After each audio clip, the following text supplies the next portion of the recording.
அனைவருக்கும் வணக்கம். நான் பிரபாகர் ஜோதிடர். ஓம் சிவாய நமக. சிவசக்தி திருச்சிற்றம்பலம்.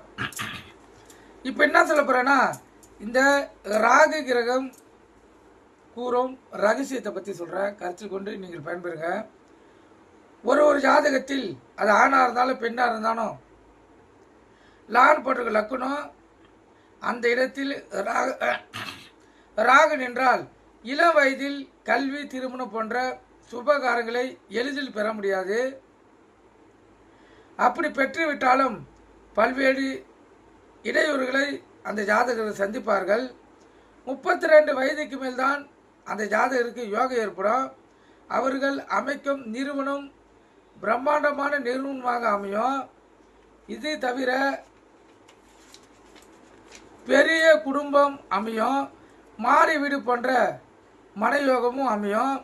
அதேபோல் 4 ராகு நின்றால் எவ்வளவுக்கு எவ்வளவு வருமானம் வருகிறதோ அவளுக்கு அவ்வளவு பொருள் சேதம் நண்பர்கள், உறவினர்கள் ஆகியோரால் ஏற்பட்டுவிடும்.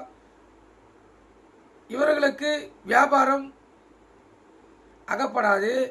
7ஆம் இல்லத்தில் ராகு நின்றால் வருவாயில் பெரும்பகுதி மனைவின் மருத்துவ செலவுக்கோ அல்லது பழக்காடுறதுக்கோ செலவாகிவிடும். இவர்களுக்கு குடும்பம் சுகவிருதி கிட்டாது. அதேபோல் 10ஆம் வீட்டில் ராகு நின்றால் வருவாய்க்கு பஞ்சம் இருக்காது. திக்கெட்டிலிருந்து வருவாய் வரும். அதாவது திக்கெட்டில் இருந்துன்னா எல்லா வழியிலும் வருவாய் வரும். பெரும் பதவி கிட்டும். சிலர் துப்பறியும் இலாக்காவிலும் தலைமை அலுவலகத்திலும் பணிபுரிவார்கள். என்றாலும் இவர்கள் தமது பணிகளை தொடர்ந்து ஏற்று நடத்தாமல் அடிக்கடிக்கு மட்டம் போட்டு விடுவார்கள் அல்லது பல்வேறு மேலும் பலங்களை காண்பார்கள். எந்த நிலையிலும் உன்னதமான புகழினை